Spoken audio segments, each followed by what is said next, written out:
Hello friends, अभी तक की बातचीत में आप सबने जाना कि मैं एक हिमाचल के एक पहाड़ में मेरा घर है और वहाँ की खूबसूरती, वहाँ के प्राकृतिक सुंदर नज़ारे और वहाँ के सारे पॉजिटिव पॉइंट्स जो साफ शुद्ध हवा, शुद्ध पानी और बहुत ही सुंदर वातावरण।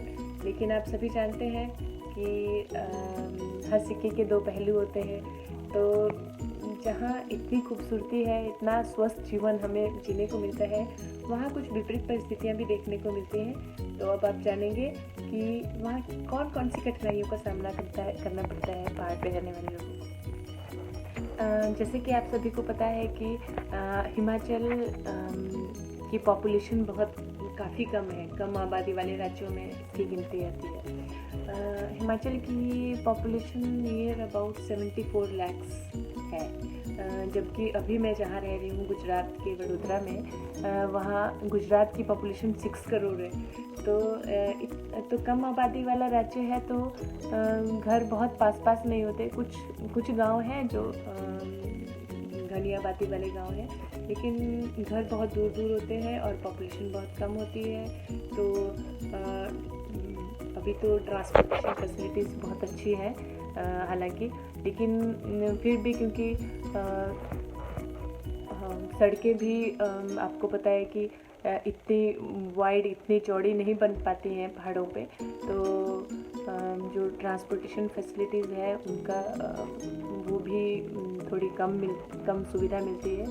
और तो ऐसी जगह में कोई मेडिकल इमरजेंसी जैसे कोई हो जाती है, जैसे कभी हम गिर जाते हैं या चोट लग जाती है, जैसे फर्स्ट एड फैसिलिटी, तो वो हमें हमेशा अपने पास रखनी पड़ती है, क्योंकि हॉस्पिटल्स तक पहुँचते टाइम लग जाता है। अगर ट्रांसपोर्टेशन ना मिले वक्त पे तो मुश्किल में पड़ सकते हैं। और हमें इतना स्ट्रॉन्ग, मतलब अपने आप को बिल्ड करना पड़ता है, हमें स्ट्रॉन्ग फूड खाना पड़ता है, क्योंकि हमें हर रोज़ लगभग 8-10 किलोमीटर जितना तो हमें चलना हमारा बन ही जाता है एक दिन में।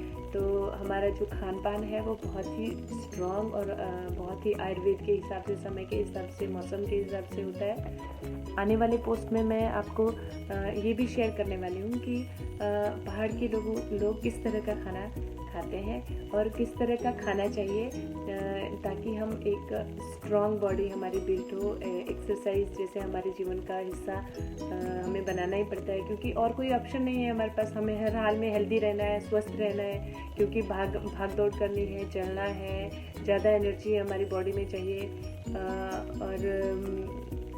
और जो अस्पताल की जो फैसिलिटीज़ हैं वो हमें देरी से मिल सकती हैं। तो हमें अपने आप को हेल्दी बनाना पड़ता है और हेल्दी रखना पड़ता है।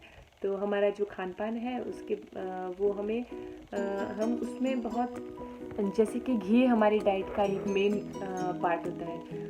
हम ज़्यादातर टाइम हम जो रिफाइंड ऑयल ये सब बहुत कम इस्तेमाल करते हैं, घी का इस्तेमाल करते हैं। घी में ही पराठा बनाते हैं, घी में ही हमारी सारी सब्जियां बनती हैं, और बाद में भी हम घी का इस्तेमाल करते हैं। जब खाना सर्व हो जाता है तो भी हम घी का इस्तेमाल करते हैं। और बहुत सारे ऐसी जैसे राजमा वहाँ ज़्यादा हम खाने में, जैसे बारिश वहाँ बरसात वहाँ अक्सर गिरती रहती है, पूरा साल लगभग बरसात गिरती रहती है, तो लैंडस्लाइड्स हो जाते हैं। तो जैसे मान लो कोई मेडिकल इमरजेंसी है और लैंडस्लाइड हो गया और रोड ब्लॉक हो गया है, तो वो क्लियर होने में टाइम लग जाता है। तो हमें तो फिर ऐसे स्थिति में जो मेडिकल इमरजेंसी है या हमें हॉस्पिटल तक पहुंचना है जल्दी पेशेंट को लेकर, तो उसमें थोड़ा विलम्ब हो सकता है।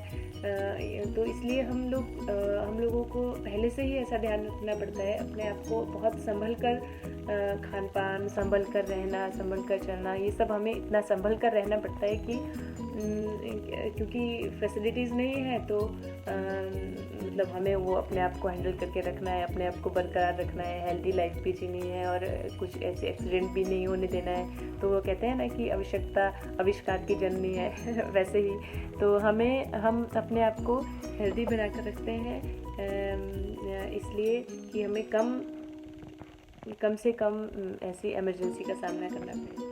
तो बहुत जल्दी मैं मेरा अगला जो वीडियो होगा वो होगा कि हमें कौन से हेल्दी फूड्स हमें डेली डाइट में इस्तेमाल करने चाहिए और और उसके आयुर्वेद के हिसाब से हमें क्या क्या बेनिफिट्स मिलते हैं और कौन से मौसम में कौन सी सब्जियां खानी चाहिए और कौन सी दालें खानी चाहिए और डेली फूड में डेली लाइफ में हमें कौन कौन से प्रोटीन्स विटामिन हमें ज़रूर लेने चाहिए। बहुत जल्दी मैं एक ऐसा वीडियो आप सबके साथ लेकर आऊँगी। तब तक के लिए बाय बाय।